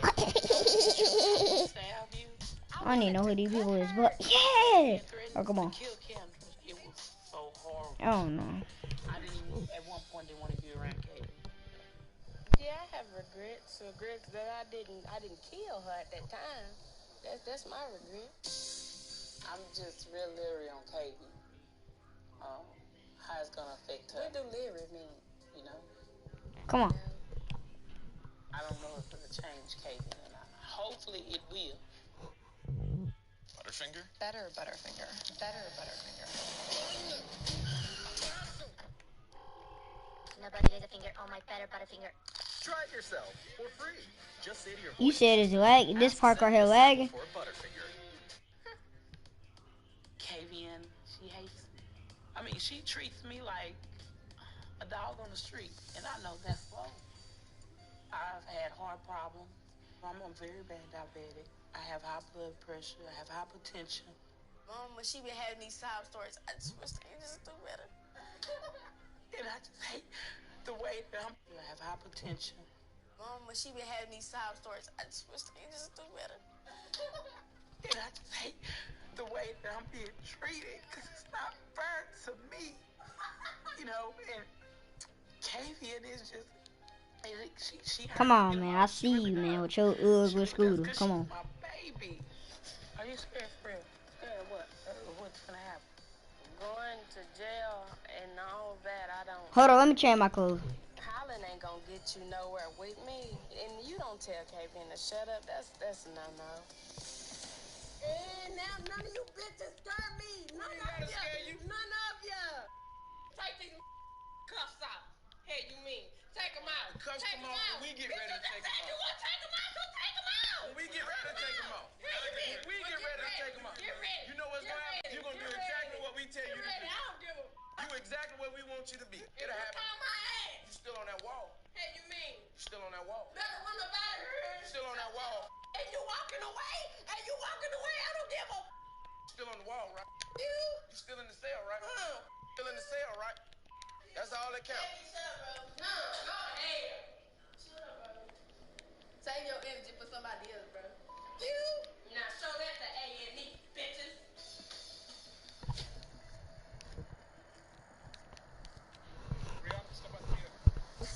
How we with? Go turn around, put your hands behind your back. As of right now, you're in the custody of the Richland County Sheriff. Hold on, let me change my clothes again. Are you listening to me? The READY program is designed to alter the behavior of our high-risk users. I've seen a lot of them come in. Now who is this a party? It's another jail tool. But I'm here to tell you, this is not another jail tool. This is a life-changing tool. I don't want to hear no talking in this room. You turn around, you face the wall right there.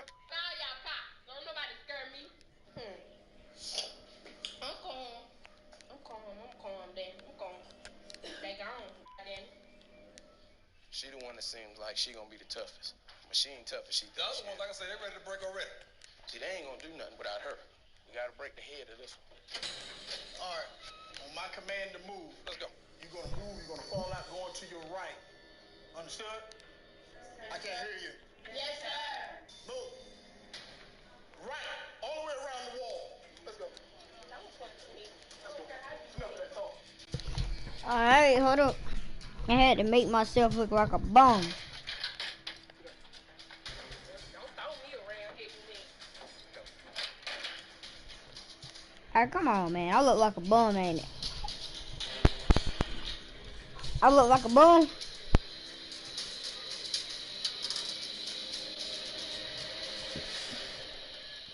Talk to your sister. You gotta chill out, bro. You hear me? Don't let them get you out of character. Talk to your sister. You gotta chill out, bro. You hear me? Don't let them get you out of character, son. Real talk. That's all they want you to do.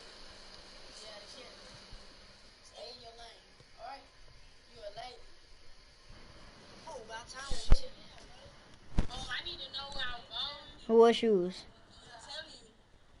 Man, if a spit in my face, I swear to God, Where? I'm the nastiest bitch they ever seen on TV. And they breast stamp left. No, them gold shoes. Gold Rush, dude. No, y'all gonna be like, I remember that bitch. I'm Rihanna. I'm 14. I fight. I'm disrespectful, and I talk back to my parents. The worst fight I had cut, bruised the side of her eye, and then I had bust her nose up. Brianna is just like out of control right now. She's getting into fights, skipping classes. Brianna, she talks a lot and she has a lot of mouth, and she desperately needs to understand that she's gonna be fighting for the rest of her life.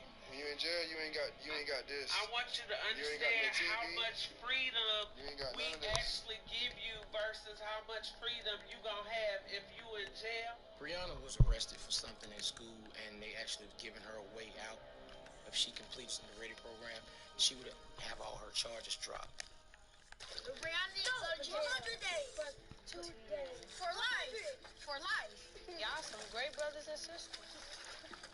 I think this is gonna be a point throughout that time of her spending the night. She's gonna break down. Yeah, I think she has a breaking because she has a breaking point. So this Yeah, turn my sweat. Hey, where you at, cuz? Deja, I'm telling you, I swear to God, this is my.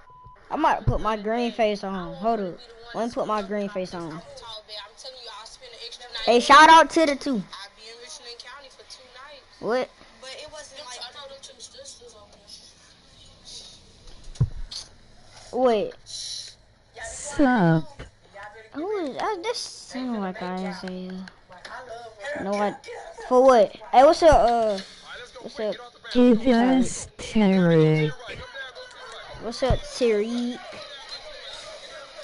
Man, don't go to no tattoo shop. Why you say ha ha? Why you say ha ha? Why you saying that? Bro, get out of here. Alright, we're gonna see. A lot of times when you're all in school, you at home. I'm with that ass funny if I don't like you no more.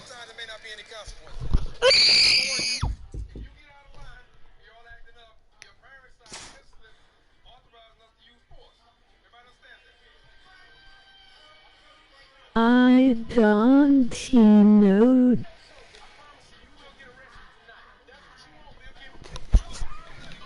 Man, what's wrong with Kylie? But look at my face. Alright, let me see what I got.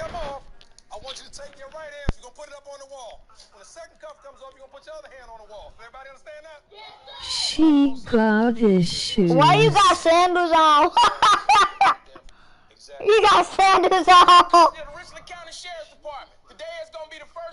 How she got issues? What man? What kind of Gucci is that? Those slides that they give you in prison.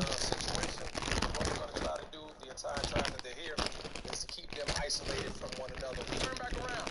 So they won't feel confident in having somebody here that they actually know. You, come here. Walking, man. I ain't there yet. We're not walking. We're not walking. Go back to No. home. You got all night. You got all day. When I tell you to come here, you need to run to me. My little brothers. I am the enforcer. Teenage girls and their attitude. 2K19. Tell them to play me. What should they mean? If you would just do it the right way. Huh? Come here, man. Walking, man. You're walking. We're not walking. This is my. We'll show her how to work the hard way. We don't care about that. Don't care nothing about attitude. He I don't. can see. Let's go. Don't get it, ma'am. I hear what you're saying. Play him in Fortnite. Yeah, and right now they're only 50 cents. I don't play Fortnite. That much. We on the path. So if you need your Frosty fix, we got you. Just telling you, we gonna start all over again. You don't have hell. I beat you on Fortnite. I hear it. Damn demon child. I don't give a. Okay. That's what we need. Come on. You're welcome. And I'm going back in that van coming out the same way I came in. Cause you gonna get exactly what you asking for, bitch. Everybody turn to your right when I say go now. All right, your parents signed Bet my epic is Tarek than 7. I got 3 people in my live. What's up, y'all? Like Motel 6. We'll leave the light on. Season 3 bum. You understand? Who? Why are you not talking? Everybody else talking. Season 1. It's funny. Do you understand what he's saying? Yeah.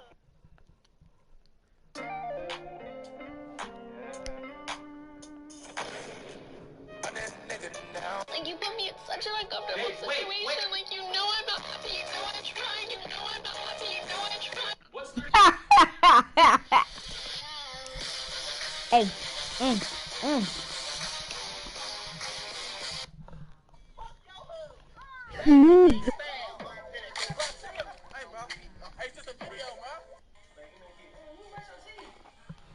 I don't know who is it.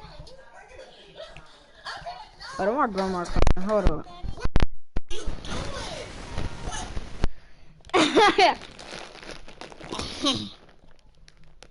Let it go. Hold on, I'll be right back. Give me 2 seconds. I'm about to go get something up my.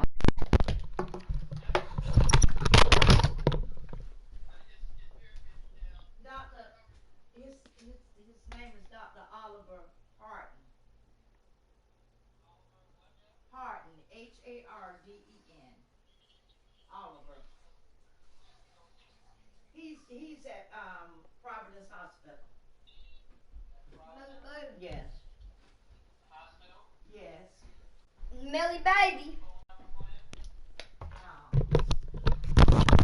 That shooter school premises the environment.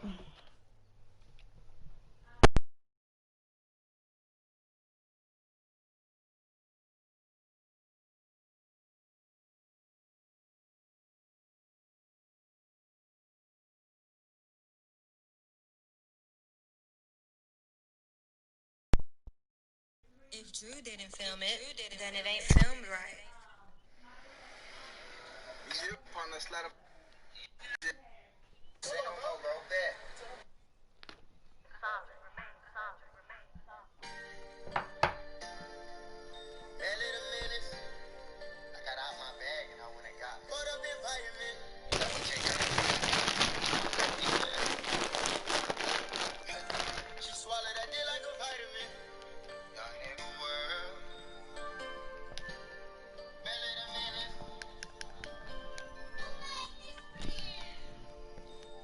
Environment.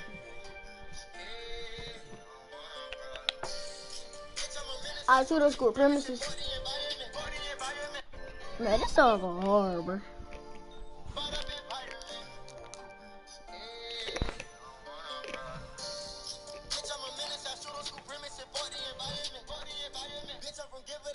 Oh, my fault. Pass. No fault. That's all.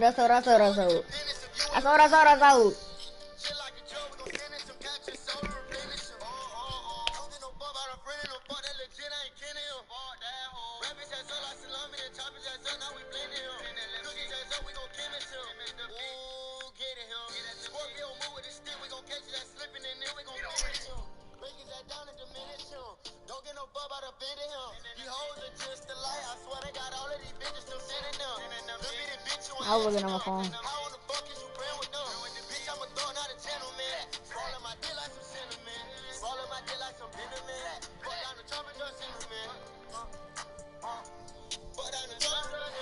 Oh my God, she coming, bro. I might go home, bro. The environment.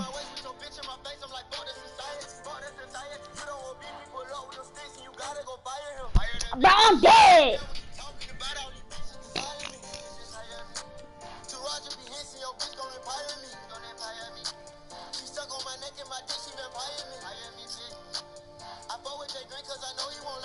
Bro, what you doing? You getting me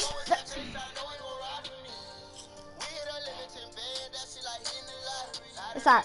It's not care, bro. Go what? Put it back up in these mentions already. Am I guarding the elite?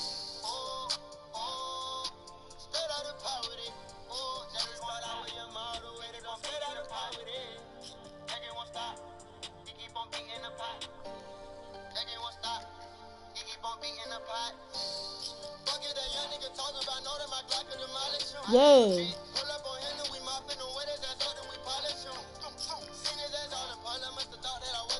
Bro, that's what I'm telling you, they read.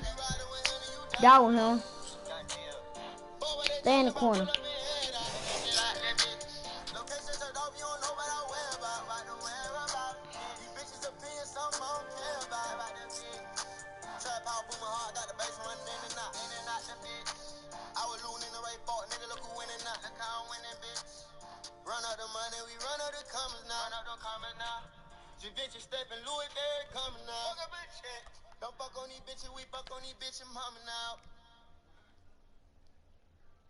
I feel like I done heard this song more than once with my mama. Hold on, this is my auntie. Hey, T. How you doing? You got your money? Where my money at? I don't know. That's why I asked you. You said that you was gonna give me $20, and I said I'll match the $20. Where is your money? I said I was gonna give you $20. I told you Nana need that battery for her car. You talk about, oh, I'll give you $20. I don't got 20 on me right now. How much money you got? I don't got it in that hoe. Boy, you was a big mess. I knew you was doing up the talking. I told you I don't want to hear all the talking. The talking, I got money. I can't tell you. You came out your pocket. What I tell you, I'm on at home. Y'all be wanksters, man. I'm glad I don't have to deal with them. Oof. I'm so glad I don't have to deal with wanksters. People be hollering about what they got. You asking me? I get chicks.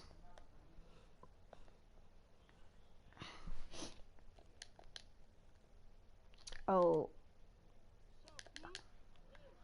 Bro, you really about to make me mad because we really about to lose and you came your mic with all that. Thank you, give me that board, cuz. Come here, bull. Come here, bull. Boy, who are you talking to?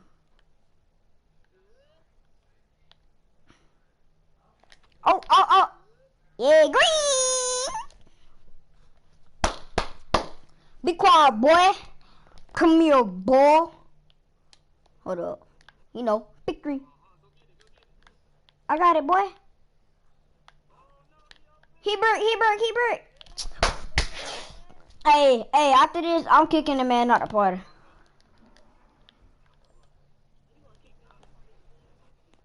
But I don't even know you, cuz. Who is you?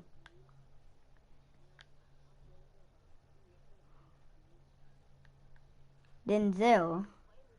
Boy, you ain't my friend. Big Greens JJ. How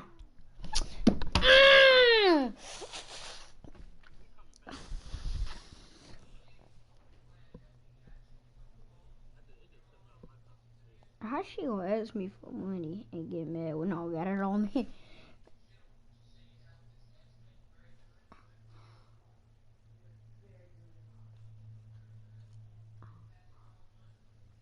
You excited that I got a baba, the other da ba Draco will do bust down.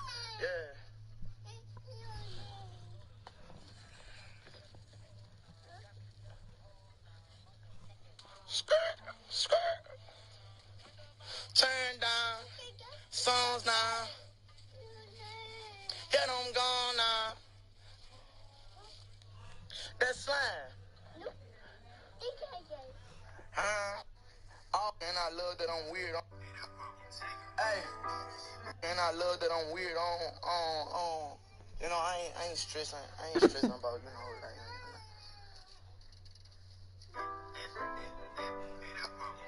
Hey, Draco. Hey, come here. Hey, Draco. Come here. Hey, reach me that cup, slime. Come here. Draco, sit right there. Let's go. Hold on. Hey, I pulled up 2 doors up. Tell her, say, we pulled up 2 doors up. Say I pulled up 2 doors up. Smoking some bitch. Thank God I got my own. Feel that I'm not wrong. Tryna find my soul now. I can go to shows now. Got me a new pole now. Got me a new hole now. About to cut that rose now. I thought I was guarding Hamilton. Give me that.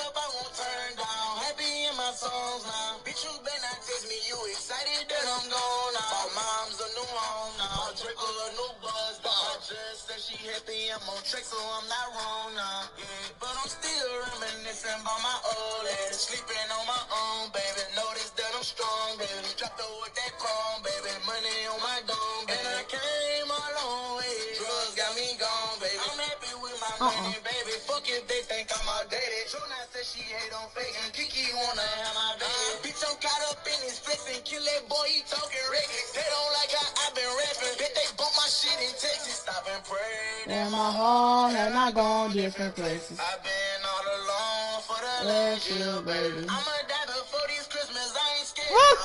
Look! About where you with or who you with, bitch. I didn't. And I got my own not wrong now. Tryna find my soul now. I can go to shows now. Got me a new pole now. Hey, you say this? Get up, I won't turn down.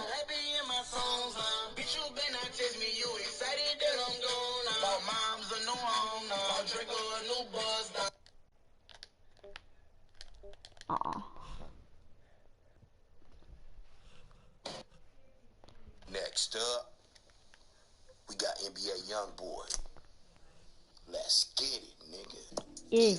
Brand new Rari, Smith & Wesson. My fault. So look, bro, NBA Youngboy. It's a young boy I never seen before. You know what I'm saying? He up. I got him. And even when I see this girl, bro, even she got on her whole little Muslim, nobody on. I think that's kind of dope. Then about a week ago, I seen him post something or say something, or I heard something like, Hold on, can I shoot? Before Christmas, bro, I ain't gonna be here no more. I'm gonna be dead, yada yada this, yada yada that. And a lot of fans was hitting me up like, you see this, you see that, woo woo woo. And you know, I think everybody seen it one-sided. And when I actually heard it, I looked at it 3 ways. Biting his fingernails off. Youngboy's an artist. Come on, he a dummy. Him as a clout chaser. He a dummy. I'm only on He a dummy. 3 medications, and that's Xarelto and Bro, these people not even good. I don't know how we might have. Rose to the Ronnie, your game is trash. Walk, Ronnie!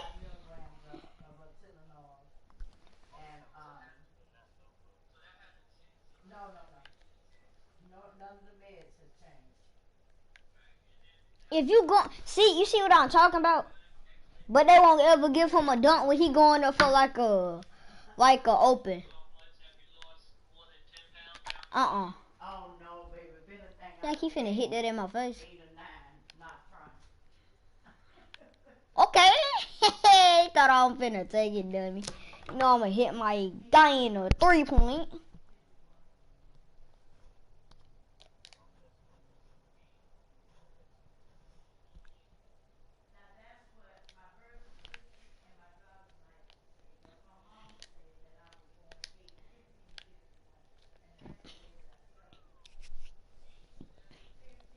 This is why I hate 2K, cause I can rap about it and say it. Her. Green. Board cleaner. Brand new word. Spent it with. Come on, come back. Yeah, boy.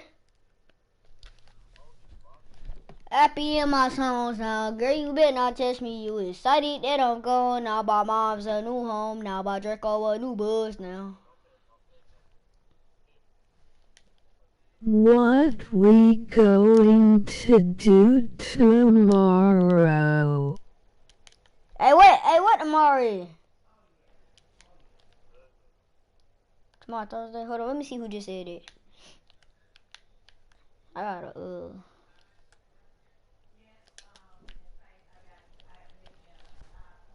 What you mean? What we gonna do tomorrow? Hey, what you mean we gonna do? What we gonna do tomorrow? Bert. I don't know.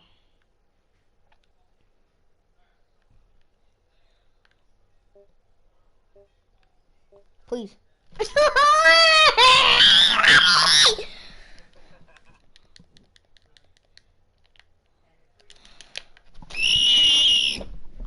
I quit.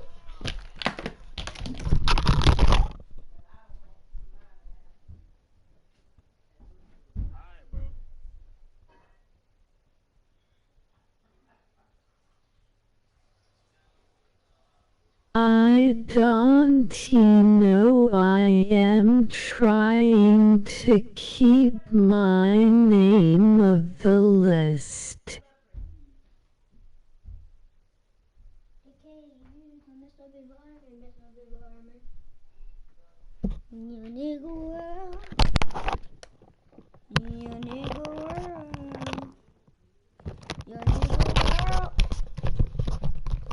Hey, what you want to do? You want me to get on my lock? Oh, fine.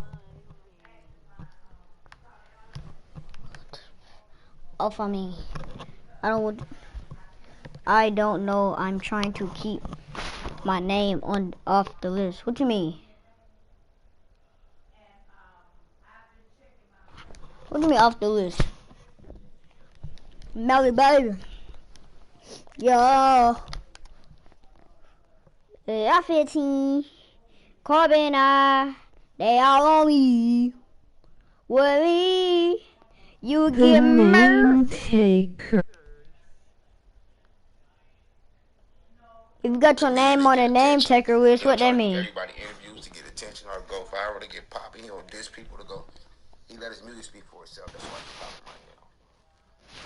But then when I seen that, or when I heard that, or when I heard, y'all know what I mean. I'm like, Warning. It's either straight up, bro. Either you was born. Ain't no warning. Oh, I don't care about being on the name taker list. They could put my name down. Because nowadays, what rappers do to get that attention on them.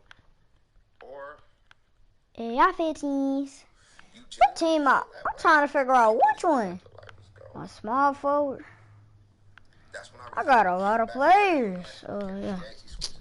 Corbin, they all on me. Everybody right now, y'all keep asking me like, hey, bro, what kind of kush you got?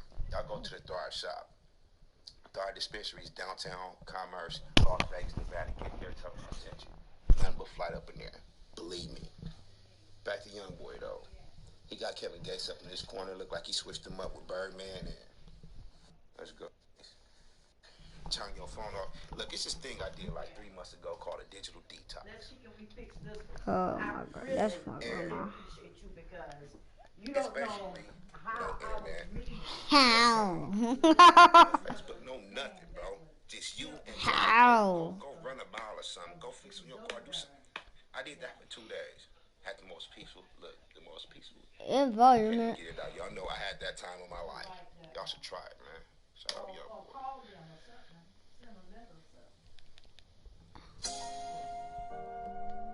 Oh, he got his son with him.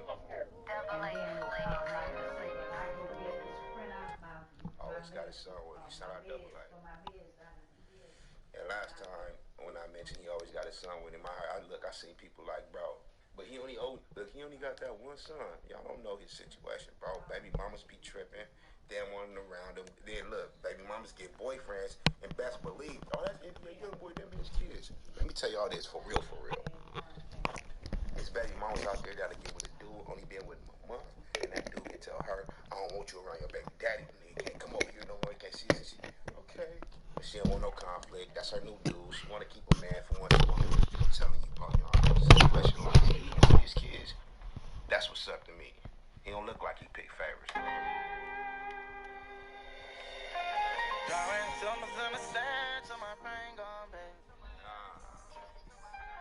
Moving on to the land where the game closed, baby. They say Kentrell got a baby, he ain't nothing but 13. They told me daddy. Man, my mom about to come in, bro. I'll tell y'all later, please. Oh, no.